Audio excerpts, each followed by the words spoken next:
내가 너희에게 알게 하리라. 내가 너희에게 알게 하리라. 라는 제목으로 하나님의 말씀을 전하겠습니다. 오늘 본문은 사도 바울이 아덴이라는 도시, 특별히 아레오바고라고 하는 광장에서 설교하는 그런 내용입니다. 아덴이라고 말하면 지금의 그리스 수도인 아테네를 말하는데요. 이 아덴은 사도 바울이 오늘 이곳에서 설교하기 전부터 이미 유명한 곳입니다. 특별히 이 아레오바고라고 하는 곳은요, 여러분이 잘 아시는 철학가 가운데 소크라테스 아시죠? 이미 바울이 이곳에서 지금 설교하기 전 이미 400년 전에 이미 소크라테스가 이곳에서 종교의 재판을 토론을 나누었던 곳이 바로 이곳입니다. 그러니까 이 아레오바고라고 하는 곳은요, 때로는 종교나 때로는 윤리나 여러 가지 어떤 문제나 어떤 쟁론이 있을 때 이곳에 모여서 함께 의논하고 또 재판도 하는 그러한 장소로 유명한 곳입니다. 여러분, 이렇게 어떤 쟁론이 있고 또 어떤 재판이 있으려면 이곳에 모인 사람들이 굉장히 지식 수준이 높겠죠. 특별히 이곳은요, 말 잘하는 사람들도 많았고요. 또한 철학자들이 이곳에 많이 있었습니다. 그러니까 지금 바울이 설교하는 이 아덴, 특별히 아레오바고는요, 어떻게 보면 지식인들이 많이 모이는 그러한 장소였다는 것이죠. 오늘 이러한 곳에서 사도 바울이 하나님을 전하는 설교를 하고 있는 것입니다. 오늘 본문을 바울의 아레오바고 설교라고 불리는데요. 설교를 공부하는 사람에게 굉장히 의미 있는 본문입니다. 왜 이 본문이 또 이 바울의 설교가 의미가 있는가 하면, 바울이 지금 설교를 하는데요. 그런데 하나님을 전혀 알지 못하는 이방인들에게 이스라엘의 입장으로 설교하는 것이 아니라 그들의 가지고 있는 수준, 그들의 가지고 있는 신의 개념에서 설교하고 있다는 것, 이것이 특징이거든요. 그러니까 예를 들면 그런 거예요. 예를 들면 평생 절에 다닌 사람이 있는데 그 사람에게 예수가 누군지 아냐고, 예수님 믿으셔야 된다고, 이런 식으로 설교한 것이 아니다는 거죠. 그들이 가지고 있는 지식, 불교가 그런 건데 너희들이 믿는 불교가 그런 것이라면 하나님은 이것과 다른 하나님이시다 하면서 예수님 이야기는 거의 하지 않지만 그러면서도 하나님을 이야기하는 이러한 설교였다는 것입니다. 18절에 보시면요, 그 위에 보시면 이 아덴 사람들이 에피쿠로스 그리고 스토아 이 철학자들이 바울과 함께 증론했다 그랬거든요. 그러니까 지금 여기에 모여 있는 사람들은 철학자 그리고 지식 수준이 많은 사람, 한마디로 말하면 이성과 지성이, 그러니까 머리로 생각하는 사람들이 발달된 그러한 사람들이 많이 모인 곳이 이곳이었어요. 18절 끝에 보니까 그들에게 예수와 부활을 전했다 그랬습니다. 그러니까 지식이 있는 사람들, 뭔가 철학이 있는 사람들, 이러한 사람들에게 오늘 하나님을 소개하는 그러한 장면이 바로 오늘의 내용이죠. 그런데 정리하면 이 아덴에서 이 설교는 예수님에 대한 언급이 없이 아덴이 가지고 있는 그들의 수준의 철학에서 그들이 가지고 있는 신의 개념에서 거기에 맞춰서 설교하고 있다는 것, 이것이 특징이다라는 겁니다. 참 재밌어요. 참 재미있는 게 사도 바울이 그 아덴 사람들의 수준, 또 지식, 또 철학, 그 수준에서 유창하게 설교를 했는데, 그리고 의미 있는데, 여러분 맨 마지막 절 17장 34절에 보면 그 예수를 믿는 사람들이 불과 몇 명밖에 되지 않았다 그랬습니다. 저는 이 설교를 가끔 이렇게 제가 하고 또 설교를 듣고 사역을 보면서 하나님의 사역이 그런 것 같아요. 하나님의 일하심이 참 신비롭다라는 생각이 듭니다. 오늘 바울이 그들 사람들의 수준에 맞춰서 설교했는데 오늘 본문에 보니까 믿는 사람이 별로 없어요. 그런데 우리가 잘 아는 것처럼 베드로가 지식도 없는 어부 출신인 그가 설교할 때는 하루에 3,000명이 회개하고 세례를 받는 일도 일어나게 되죠. 그러니까 하나님의 역사는요, 참 우리의 계획과 생각과는 전혀 다른 것 같아요. 여러분, 그렇다고 사도 바울이 늘 이렇게 설교의 열매가 없었느냐? 그렇지 않습니다. 그 위에 사도행전 17장 12절에 보시면 아덴 그 오기 전에가 베레아에 있었는데 베레아에서 설교할 때는요, 많은 사람들이 예수를 믿었다 그랬거든요. 이 하나님의 역사, 일하심은요, 정말 신비로운 것 같아요. 어떤 때는 하나님의 은혜가 더 있는 것 같고, 때로는 우리의 생각보다는 좀 적은 것 같고, 그러나 그 안에 하나님의 일하실 때 많고 적음의 문제가 아니라 그 안에 또 그 일을 통해 놀라운 일들이 계속 번져가는 걸 보게 되면 참 하나님의 일하심은 신비롭다라는 생각을 하게 됩니다. 자, 저를 보십시오. 이 바울이 어디서 설교하고 있어요, 지금요?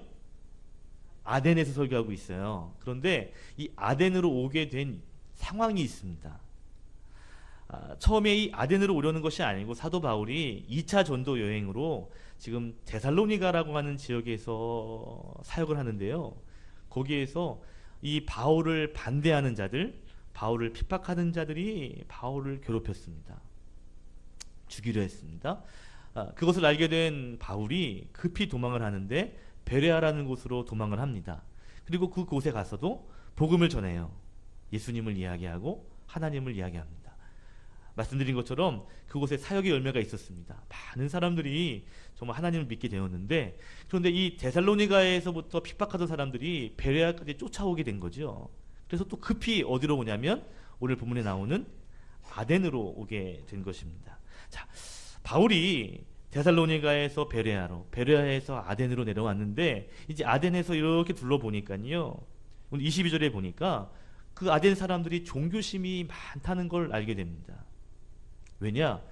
이 아덴이라고 하는 곳이 그리스 신화의 발상지거든요. 신들의 이야기가 이 신화인데, 이 신화가 나온 발상지가 아덴입니다. 그렇기 때문에 우상들이 참 많은 도시가 이곳이죠. 말씀드린 것처럼 철학이 발달한 곳도 이곳입니다.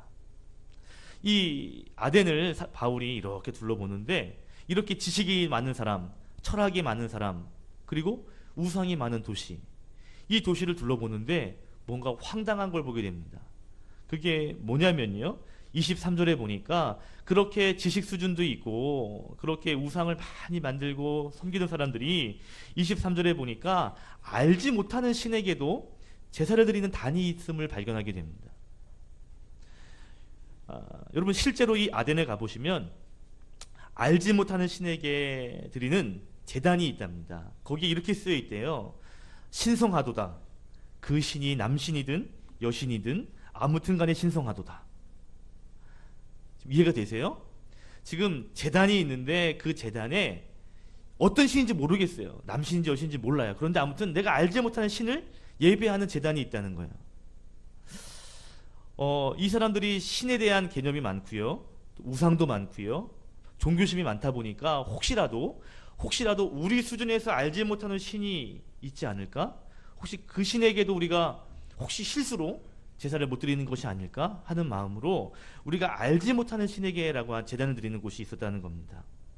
자, 여러분, 이 모습이 상상이 가세요? 이 아덴 사람들이 지식 수준이 높아요. 철학이 있습니다. 그리고 우상도 많아요. 그런데 그렇게 지식도 높고 종교도 많고 우상도 많은데, 그런데 알지도 못하는 신에게 제사하는 그러한 모습이 있었다는 거죠. 신을 인정하면서도 신을 제대로 알지 못하는 모습이 아덴 사람들에게 있었다는 거예요. 여러분, 오늘날에도 그런 모습이 있습니다. 특별히 기독교가 아닌 세상 종교에도요, 특별히 경제가 어려워지면 그러면 종교를 의지하는 사람들이 많아진다네요. 특별히 교회 안에도 이런 일이 있을 수 있습니다. 무슨 말이냐면, 교회는 다니는데 하나님을 제대로 알지 못하고 신앙생활의 본질을 놓치고 그냥 종교성으로만 교회를 다니는 사람들이 일부 있을 수 있습니다. 세상뿐만 아니라 교회에서도 그럴 수 있다는 거죠.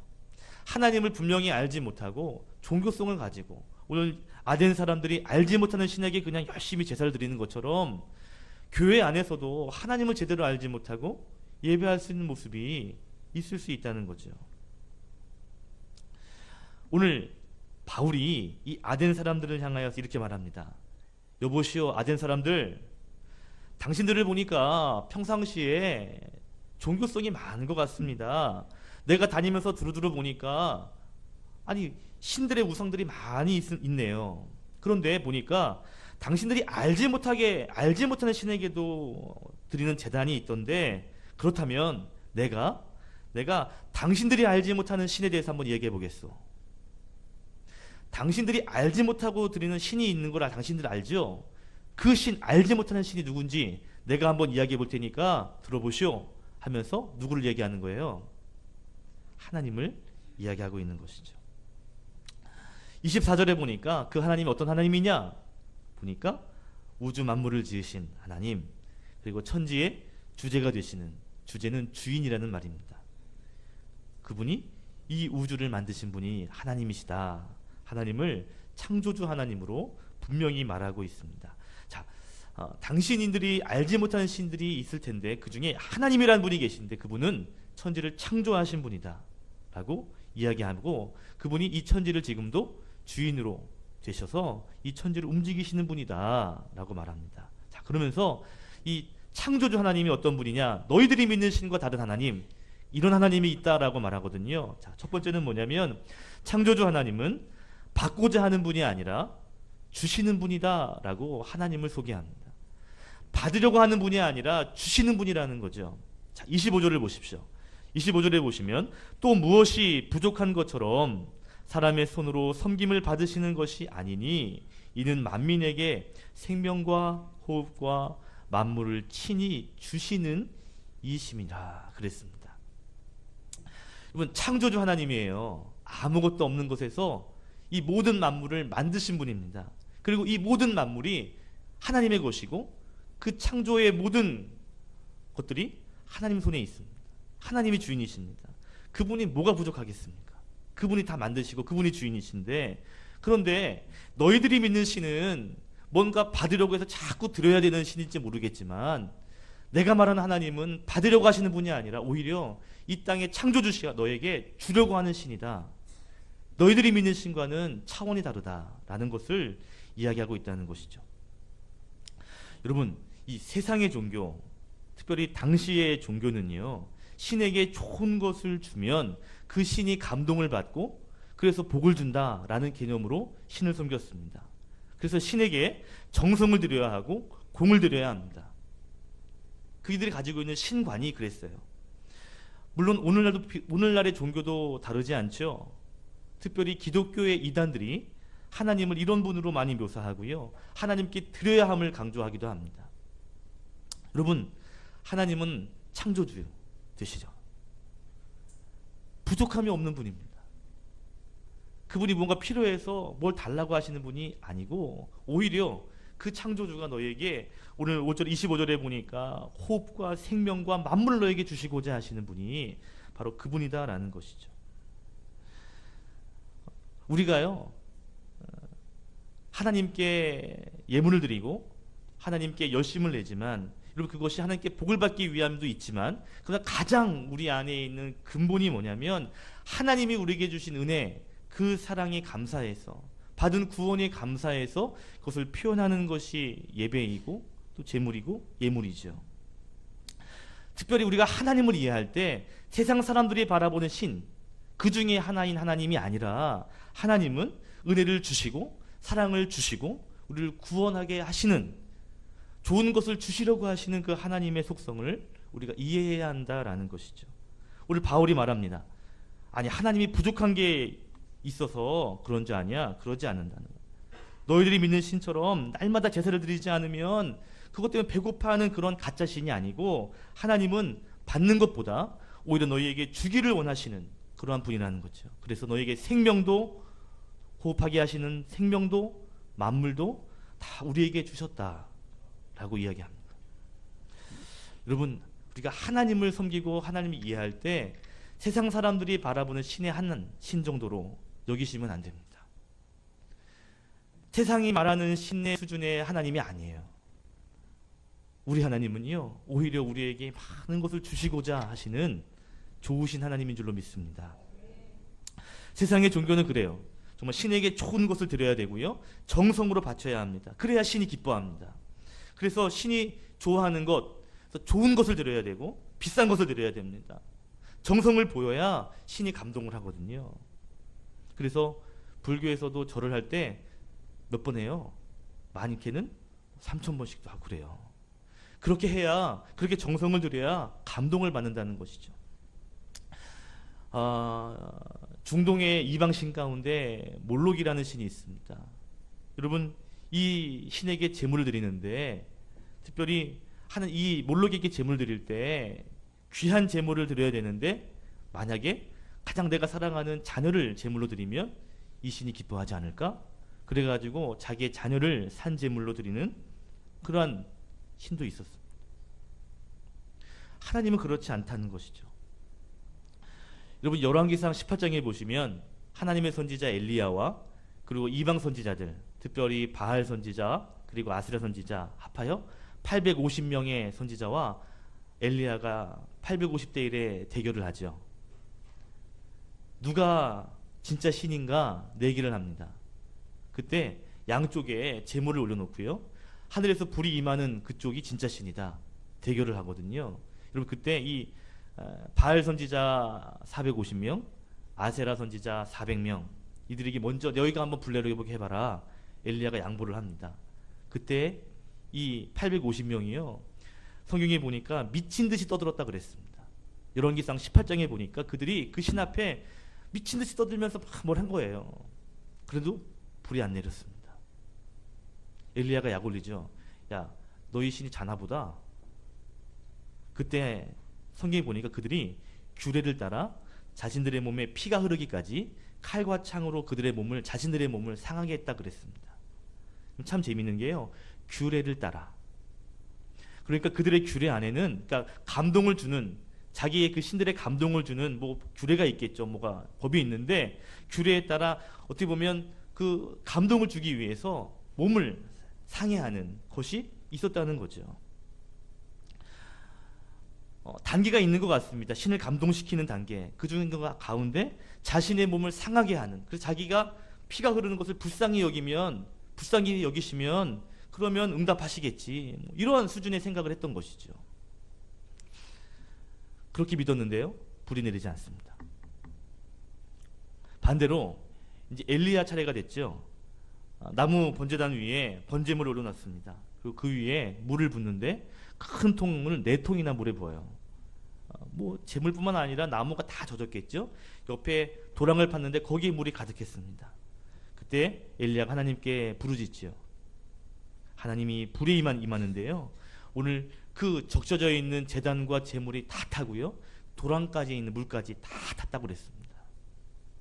결국 대결에서 이긴 엘리야가 850명의 이방 선지자들을 기손 시냇가로 데려가서 그들을 다 죽이는 일들이 있었습니다.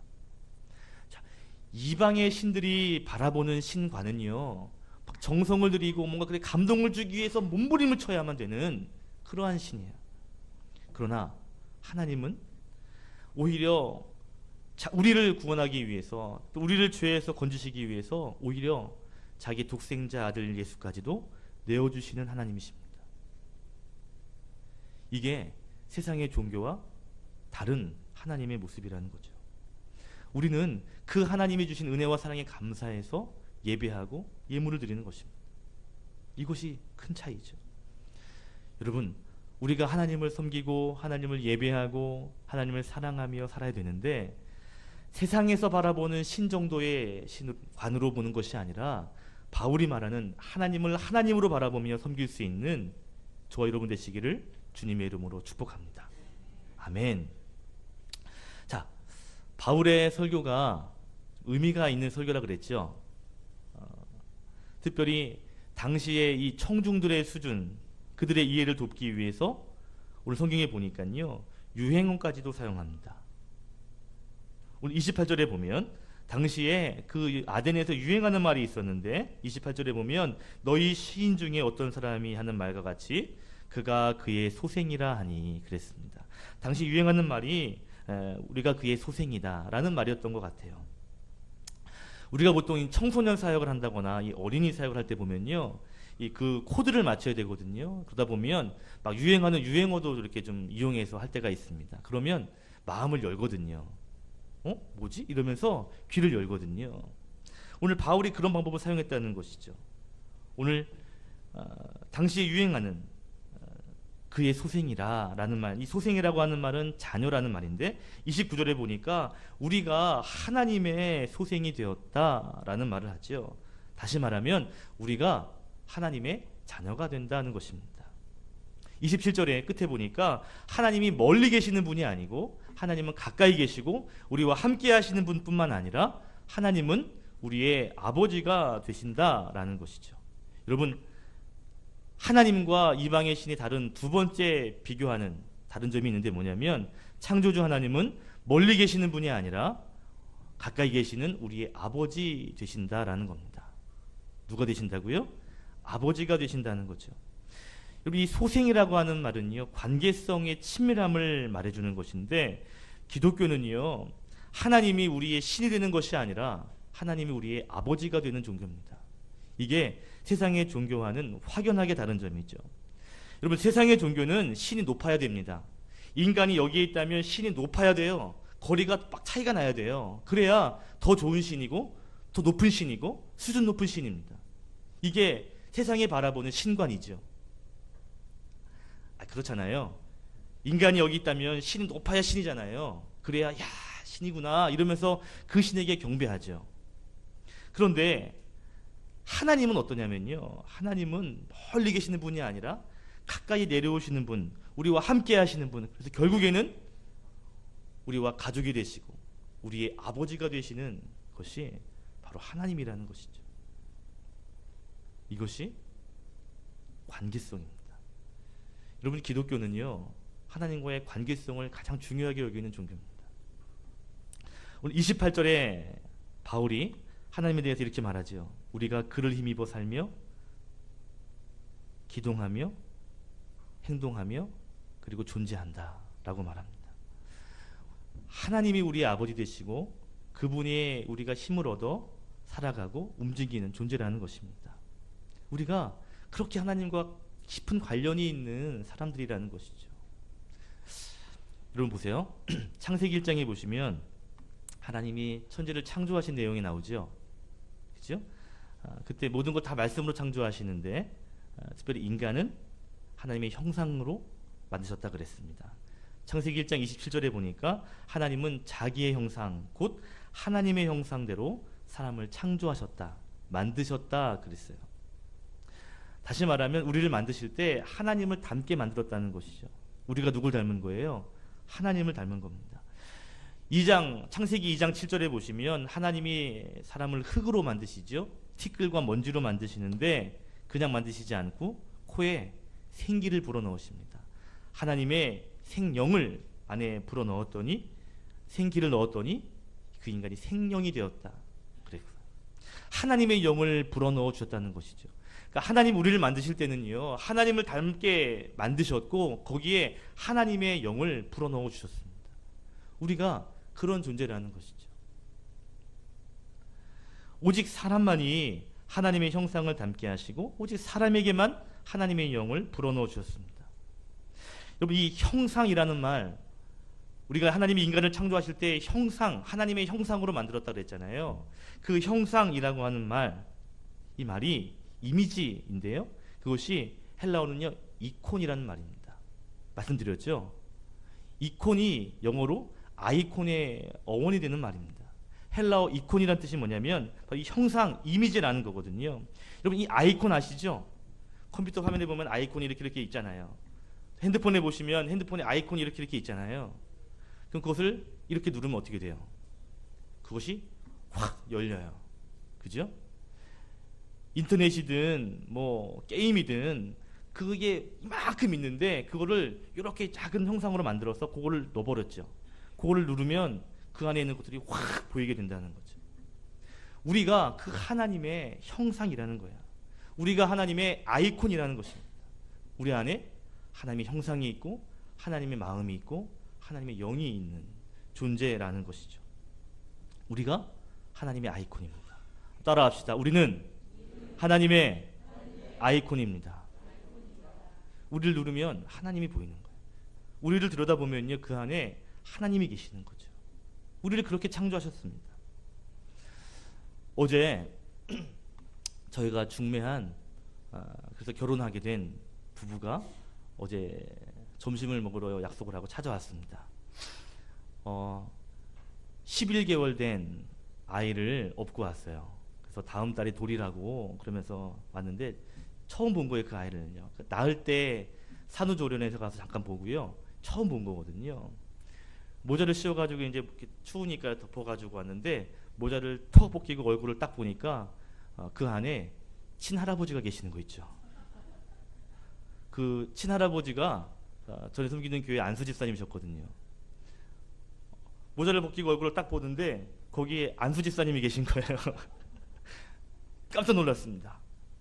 그래가지고 야 아버지가 계시네 그랬더니 사람들이 다 그렇게 얘기한대요. 여러분 우리가야 하나님의 형상 닮았습니다. 하나님이 우리의 아버지가 되십니다. 여러분 세상의 신은요 신과 인간이 범주할 수 없어요. 함께할 수 없습니다. 그러면 신이 아니죠. 아니 신이 무슨 인간이 되면 그게 무슨 신이에요. 인간이지. 그렇지 않아요? 신이 높아야 됩니다. 멀어야 됩니다. 그래야 신이에요. 그게 세상의 신입니다. 그런데 하나님은요 그렇지 않습니다. 하나님은 오히려 가까이 오시는 분이에요.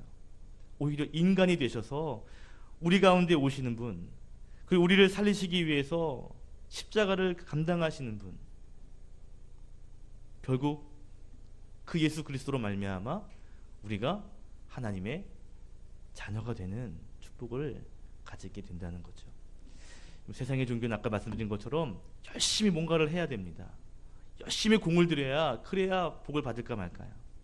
그러나 하나님의 사람들은요 그 아들이신 독생자 예수, 이 땅으로 오신 우리와 함께 하시는 그분을 인정하고 믿으면 그것만으로 우리는 하나님의 자녀가 되는 권세를 얻게 되는 것이죠. 이게 세상에 바라보는 신관과 차별성입니다. 결국 우리는요 그분을 힘입어서 다시 살아나게 되고 그분을 힘입어서 천국을 소유하게 되고 결국 예수 그리스도를 통하여서 우리는 하나님을 아버지라 부를 수 있는 그러한 귀한 존재가 되는 것입니다. 여러분 세상의 종교와 너무 다르죠. 어떤 종교가 신을 아버지라 부를 수 있겠습니까? 오직 하나님만이 그것을 허락하시고 그것을 원하시는 분이라는 거죠. 여러분 하나님을 세상에서 바라보는 신 정도로 여기지 마시고요. 하나님을 참신, 하나밖에 없는 유일한 하나님으로 신으로 바라보시고 그 하나님을 섬기시는 저 여러분 되시기를 소망합니다. 말씀을 정리할게요. 오늘 사도 바울이 오늘 아덴에서 하나님을 소개합니다. 그 하나님의 소개는 세상의 신과는 전혀 다른 신이죠. 창조주 하나님인데 그분은 받고자 하시는 분이 아니라 오히려 주시고자 하시는 분이라는 것. 그분은 멀리 계신 분이 신이 아니라 우리와 가까이 계시고 함께 하시고 결국 우리의 아버지가 되시는 그러한 하나님이라는 사실을 사도 바울은 이야기하고 있습니다. 사랑하는 여러분, 하나님을 깊이 아시고 세상의 방식으로 하나님을 섬기는 것이 아니라 하나님이 원하시는 방식으로 또 하나님의 자녀다운 삶을 힘있게 살아내시는 저와 여러분 되시기를 예수님의 이름으로 축원드립니다.